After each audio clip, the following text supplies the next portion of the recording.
And we're back. Okay.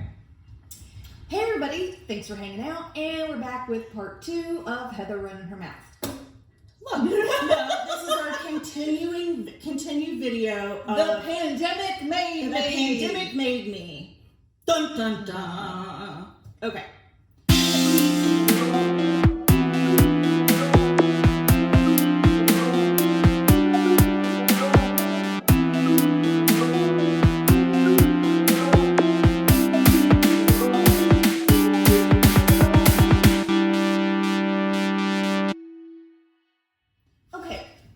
So, we've already addressed the hair. So if you're wondering about her hair, then you have to watch the video that I'll plug in above our heads. You just click on it, but come back to this one because she's got more to say. I think we're going to talk about menopause. But I'm not sure if the pandemic made you go into menopause, but it was in tandem. Oh, are we talking about that now? Or we're going to move on to an entirely different topic? I thought we were going to do like a separate video because the pandemic didn't make me menopause. Pause. My menses. All right. we're gonna cut. I think that's a whole different All right, let's video series. Okay. What would you like to talk about today? So, the pandemic, not everything was bad, okay? No, for real. Look, it was bad. I mean, I don't want to sugarcoat it. It was bad. But I did learn some things. All right, hit me with what you about learned. myself. Name 3 things. Okay, so let's talk about work. So since I last filmed, I have a new job. And I left my old job, very toxic, terrible people, took some time off, and got a new job in the fall of 2018. Love my new job. Much different culturally. Yeah, the whole atmosphere. The atmosphere is different. I mean, I went from a long time ago, worked in nonprofit, and then I went to corporate environment, and now I'm back into nonprofit. And it's different. The culture is very different. That could be its own video in and of itself. Anyway, so during the shutdown, the organization that I worked for had to shut down as well. Because we serve the public and we serve our members. And so our members couldn't come in and therefore we had to shut down. So I was furloughed, I guess for lack of a better term. I don't really say laid off, but it was like furloughed. That's like hitting pause on your position. Right. And so I wasn't, it sucks. I wasn't let go where I had to reapply for my job. It was a held job. You just paused it. Right. And I was able to collect unemployment. Right. Okay. So that didn't last for very long. That was only a matter of maybe 3 or 4 weeks. In March? March of 2020? No, it didn't happen until like April. It happened until like April. Okay. So when we first had this shutdown, it was really weird. So I'm sitting in my office and the human resources vice president comes in and sits down and she was like, so we're closing and so we need you to pack up and leave. Like pack up your computer and leave. And I'm like, okay, like this isn't weird at all. Like, I mean, I've worked 34 years, I've worked a really long time. And to be asked to pack up your stuff and she's like, I want you to take everything you think you might need because we don't know when you're going to come back. To be fair though, I'm going to pause you. So you work under the Kentucky governor. I work in Louisville. Yes, I work in Kentucky. But even though I live in southern Indiana. And I think the governors handled it differently in each state here in the United States, of course. That's true. So I guess your boss was listening to our governor. Well, our organization is in Kentucky. Yes. Okay. Right. Okay. So I work in Kentucky. My organization is in Kentucky. Therefore, we followed Governor Beshear. Okay. On whatever was happening. So it was just weird. She came in. She was like, "Pack up all your stuff and go home. We don't know when you're going to be back." And I was like, this really mixed emotion. It was like, what is happening? Right. And seriously, many different emotions. Really. And so I pack up my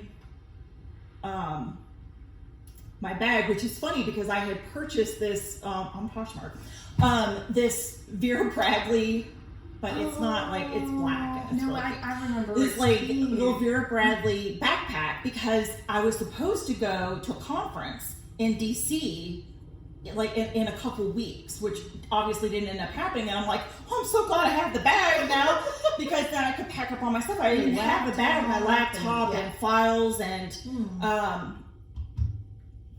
all kinds of stuff. Anyway, so went home and still did a little bit of work. I mean, some kind of like a little bit of part-time catch-up work.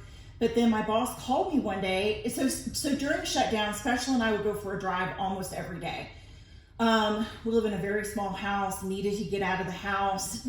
And we just like getting in the car and driving. We drove around almost every day. And so he get furloughed too? He did not, although he did, because he works, his primary office is in like central Kentucky, which is pretty far. It's about a 90-minute drive for him. And so he was already working some days at home and then going to the office some days. Yeah. So he just stayed working at home. Yeah. But he continued. Their business did not close. Because he works in the healthcare industry and they just simply couldn't. Yeah. I mean, they were continuing to take patients. So anyway, so I can remember being out on a drive one day and my phone rang and it was my boss. And I was like, oh, like I know what's coming. And she was like, hi. I'm like, I know why you're calling. She's like, I'm so sorry. Do you think all right, okay. So she basically told me, I'm very sorry, we have to, temporarily let you go. I mean, it was very weird to just Do you think it was that way because you were under the nonprofit umbrella? No, I think it was that way because we had to. I do marketing, and I do marketing communications and public relations for a nonprofit health and wellness organization. And so it was that the resources were just really, really, really down. And so we didn't have as many clients, therefore the work we weren't promoting things in the same way that we do now. Right. So if we were going to promote an activity, for example, that activity wasn't happening. Right. So I had nothing to market. Right. I had nothing to promote. I had nothing to communicate. My boss was doing that because she was at she never left. Like she was there, she was in the trenches, like senior management was in the trenches working the entire time. And anyway, so, you temporarily get laid off and you have no idea for how long. You haven't done anything wrong. You just simply aren't working anymore. It's like, okay, well, you go home and you just like, okay, here we are. So what did I do? I rage clean. Well, I was getting ready to say. I had so much nervous energy. Exactly. So the emotions of that have to be let out in some way. And some people went home and cried. Some people went home and rage cleaned. Some people. I never cried because I knew it wasn't anything I had done wrong, and I felt fairly confident that I was going to be brought back. Right. But I didn't know for how long, and so I was like, "This is a gift. This is an opportunity. Must clean all the things." I'm a horrible housekeeper. Let's just say it what it is. Did you all rage clean? Right. Comment down below. Question of the day: did you rage clean during the lockdown? So I did. First thing I did was clean out that refrigerator. I can't even talk about it. I haven't done it since. Don't you understand? I am a terrible housekeeper. I can be very organized. I don't like clutter. Right, that's different. That's different than cleaning. Some people, I have a client who confided in me that she takes a toothbrush and will scrub the inside of her refrigerator like once a month. I'm like, what's happening? What's happening to the inside of your refrigerator once a month that you actually have to scrub with the toothbrush? Do you know what I mean? Like detail clean. Like detail clean. And I'm like, really? Like what's spilling? Like I know that there are spills in the refrigerator. Sure.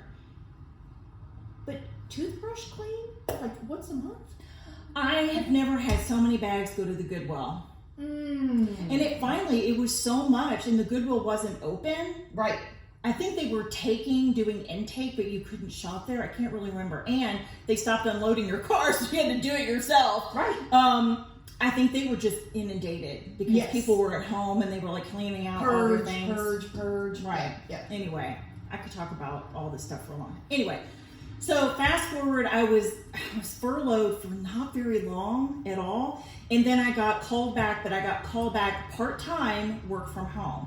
So it was kind of like as needed, like she would send me tasks and then I would do it and then that would be it. Instead of it being, okay, next I do. Because right now I got a list 3 pages long shit to do. But, yeah. So what I learned about myself, okay. Again, we live in a very small house. We live in the house that I bought. And that's a whole other story. But we live in a very small house. It's a 2-bedroom, 1 bath. Never again. Okay. Where we sleep in one room, okay? And the other bedroom is basically a dressing room because the rooms are so small. Right. We have a king-size bed and it's like just basically that. There's no makeup desk in your bedroom. There's no place for a big dresser in your bedroom. We each have like a little night table. Yeah. And then we have the bed, and then we have this little table across from the bed that holds one of the fans. Anyway, and then I have a dining room chair on my side for the box fan. It's lovely. So the other bedroom has my like beauty table because you're never gonna take that from me. And our dressers and clothes and shoes and random crap. Yeah. So there's no office. There's no desk. There's certainly not more than one. We do not have an eat-in kitchen, so there's no kitchen table. So it's the dining room table, or you sit on the couch with your laptop, which seems like you would like it. You don't. So Special's already working at the dining room table because he never stopped working. And it's a good table, but it's fine, it's but it's not. size, but it's not like a desk. Right. So we were both working at the table. Now, with that said, I love my boyfriend. We've been together for 16 years. 16 and a half years. Can you believe that? So it's not him. And our relationship survived. That's another topic. We'll get to that. Yeah. But he's precious. Working there like that all day, every day, there's no break. Oh, and my cats. Was it Louie? No, it was Elizabeth. Every time I took a Teams call, she thought I was talking to her, even though I'm talking into the computer, okay? She doesn't know. She doesn't know. She doesn't see care. anybody else in the room. Okay. No, she thinks it was her. If I don't pull up a dining room... Wait. Are we still recording? Okay, we're still recording. My bad. I would beat your ass. Look, if I didn't pull over a dining room chair and let her jump up in it, it's not that she wanted to be on me, but she sat next to me, okay? Precious. She wanted to be in the meeting. I know. In the meow meeting. Was not going to put her on payroll. But she had to sit right there. So here's the thing. So the long story short, what Heather learned about herself during the pandemic made me realize that I need to have a place to go. I never thought that I would not like working at home. Would that have been different if you had a room with a door and a desk? I don't know. Because that happened with Paul. Like, Paul hopped around the house. We had plenty of room, but he panicked, as you do, when it first happens and he got sent home. Mm-hmm. He just parked his laptop, 2 of them. Sure. Because he's that important. No, he's totally important. On the dining room table, and he just thought, okay, I'm just going to work from the dining room table for a month. Like, he literally thought, actually, Andy Bashir, the governor, said 2 weeks. And so Paul parks on the dining room table, thinks it's 2 weeks, and I'm thrilled. I'm not doing, anything. I'm making eggs and bacon and like bringing him lunch. And anyway, that ended very quickly. And then that went on he was at the dining room table for about 3 months. And then we figured it wasn't really working well. So he decides to move to the couch. Okay. And that was maybe a month, and that was miserable because there's no place for him to be. So it would be like he would go to work and then he would come home and then we would do stuff and then we would watch TV like being on the couch. But if he was already on the couch and then he would stay on the couch and then he'd play video games on the couch. He's never left the couch, like, and the then he whole never left day. the couch. Exactly. So he starts hemming and hawing. He's like, what am I going to do? I have to go somewhere. And I'm like, we have a spare empty room. We had an empty room. And he's like, but there's no desk. And I'm like, I will find you a desk. Oh, I don't want to go up there. Yeah, I'm like, we put an air conditioning unit up there and a heat unit up there, brand new carpet. He painted art on the wall. Like, it is the perfect Tricked room. out now. It is tricked out. So I don't know if you remember, I had that yellow desk from West Elm over here that I just put paperwork on. Oh yeah. I only just put paperwork on it. Yeah. And so I kept offering it to him. Please take that desk upstairs. I don't want to take your desk. Please, just take this desk upstairs. It is perfect for you to set up a little office. I don't want to take your desk. I had to break the desk down. I had to remove like 100 stacks of paper, break the desk down, and I had to force him upstairs. Why didn't you just order something from Amazon? Just pulled up 5 minutes ago and unloaded 7 boxes. He just was frozen, and I don't know why. And he'll admit. So let me finish for 2 seconds. So I built the desk upstairs. I also had this like IKEA bookshelf that was the same level as the West Elm desk. So we made an L. So he's got one big monitor over here. It's got cubbies down here. He's got one big monitor here. He's got his office chair. We put the futon upstairs, and he has music. He has air conditioning. He has heat. He's got. Now it won't come down. Literally, he's fine. And he was like, I wish I would have done that earlier. I said, I kept saying, listen to your wife. Boys are so dumb, though. They're just resistant to change. Honey, if I have told Special once, I've told him 50 times, let's buy you a desk. Because you know when you walk into my house, like the living room, the foyer is big, and there's that whole wall with the windows that we could put a desk. Yep. And he won't do it. He wants to wait for a future house. Well, you know, you can Amazon a desk straight over to your door. Anyway, So we got Paul upstairs, and now he is thrilled, does not want to ever go back to work. right. And we've got a door. So not only is the upstairs room have a door, which he doesn't close, but the staircase has a door. Yeah. So that's the door we actually close. And there's a bathroom and stuff upstairs. So he's up there literally for 8 hours. And if I open the door, he can kind of hear, because it's an old house and it creaks. Sure. So he can hear that door, and I'll just stand at the bottom of the stairs, and he's like, yes. And then we can, like, if I want anything, we can Dinner! Like 1950s housewife. I love it. It's so cute. But he's up there, like, I never hear a peep, and he is thrilled. Because he's napping on the futon. Right, probably. Look. Thrilled. So you all definitely, I think it would be different for you if you could go into a room and close the door. I don't know. Because you just go I in your office found and close the myself door. really letting myself go.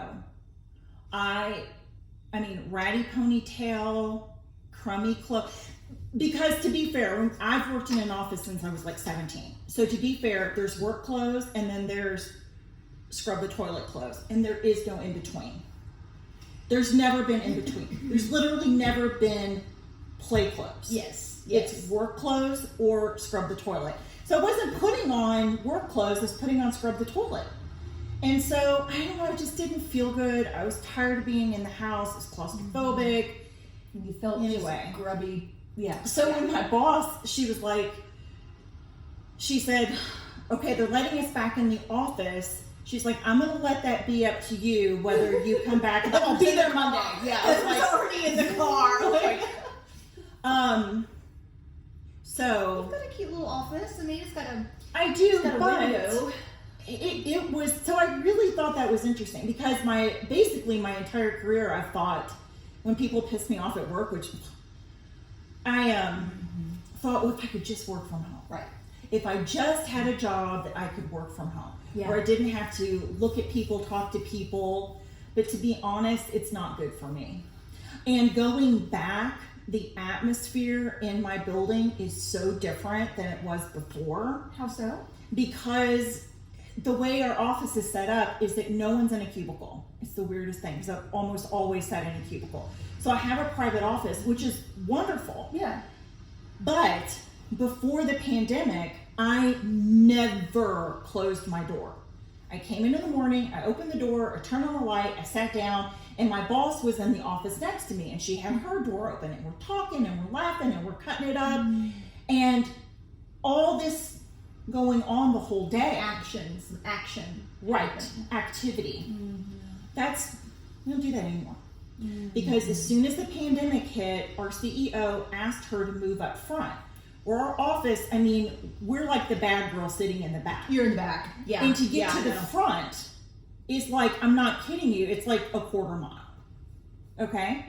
So I'm sitting in the back by myself, and we could only take our mask off if our office door was shut. So we had to, if you go out in the hallway, like to go to the bathroom, you had to put your mask on. So I had my door shut, and I still have it shut, haven't opened it. And so I'm very, very, very isolated. I'm very alone because she never moved back. The office is next to me is empty. And the one on this side is a woman who is still working the bulk of her time at home. Is that comfortable or is that uncomfortable? You said you're very alone. Is that comfortable? Does that help you focus and get more shit done? Do you feel more productive with the door closed? I have more work to do than ever before. You might as well because there were done. so many people that unfortunately in my organization that lost their job, and that weighed really heavily. Because you almost have survivor's guilt because you were one that didn't get let go. But so I'm very grateful to still have a job that I care about and I want to be there. But somebody has to do the work. The work didn't go away. The people went away. The work didn't go away. Right. So it's very different now, and I don't know. But I really did learn an interesting lesson that it's best for me to get up, put on a bra, okay, do something to my hair, Right. put on a little bit of makeup, get in the car. It's the accountability. It is the someplace to go, someplace to be. People are waiting on me. So that was very, very eye-opening experience for me. I definitely think that that's you. You know, we come from, our childhood was watching someone who had really high work ethic. And, you know, our mom never played hooky from work. She never talked about not going the next day. Oh, and she would never go to work without hair, makeup, ironed clothes, Pantyhose. Underpants, Yeah. iron shirt tucked into said pantyhose. Perfume. Never I mean- would she even think about going to work like that. So we watched that, you Right. know, to get dressed on purpose, to take pride in the way you look, go there, show up, be punctual. If you're 10 minutes early, you're late. Like, that's what we watched. So I think it groomed us to kind of have that To in work us. a certain way, and now people, I don't know, that's a whole nother topic. I've got a client that will complain every time that when she sees like people at the grocery store in sweatpants. Like, she's older, and she's just from that generation that you don't wear your scrubbies. You don't wear what you scrub the toilet in out to the grocery. Right. And so she thinks these teenagers that are wearing like Victoria's Secret sweatpants or Juicy Couture sweatpants, she's like, why are you wearing sweatpants? The uniform in New Albany, where I live, in New Albany, Indiana, is your pajamas as outerwear. And I am probably the best looking person in New Albany. Let's just call it what it is. I'm sorry, it's so bad. It is so bad. And nobody dresses up. Everybody looks like crap. And it kind of gets you down, to be honest. I mean, I just feel so much better when I'm somewhat put together. That the same client who talked about the grocery store, she also used to remember, she's also from that generation that you would get dressed up to go on an airplane. Oh, what? Yeah. It was so. In Southwest Airlines, you can blame them for that because they made flying so affordable that anyone and everyone was flying. Well, I love that. Sure, but it lost that cachet of being for the elite and something that you would get dressed up for. And it's like, if Special were to take me to the opera, I mean, I'd probably have to go buy a new outfit. Like, because that's how we did it. That's how you do, is you dress up for stuff like that. I don't know that people do that anymore. Well, and then on the other side, I'm thinking, depending on where I'm flying to, I want to be comfortable. Right. Like, if I'm going to Germany, man, I better have me some sweatpants and some extra socks and a hoodie. Like, I want to be cozy in the airplane. Mm-hmm. I don't know. I go back and forth. So Special has this friend who used to live next door to him in the Highlands, and he travels for business. Like 80% of the time he's flying somewhere for business and international travel. And so the first thing he does once they get up in the air and you can take your seatbelt off, he goes to the bathroom, puts his pajamas on. People do. Because he wants to be able to change then before he lands exits. to be Yes, fresh. yes. And not in his crumpled clothes. But anyway. Right. I think Jeffree Star does that. Okay. So I think I'm ready to transition then to another topic in another video. So anyway, comment down below. I think the question of the day is, as far as your work life is concerned, did the pandemic change how you work? And did you learn anything about yourself? I would be interested to know. What's your new attitude about work? You got a new attitude. New attitude. No, this was super fun. Well, it's super fun. Like, it's so much fun. What? Thanks for hanging out. And we will have a part 3. We'll see you next time. We'll see you next time. See you later. Bye.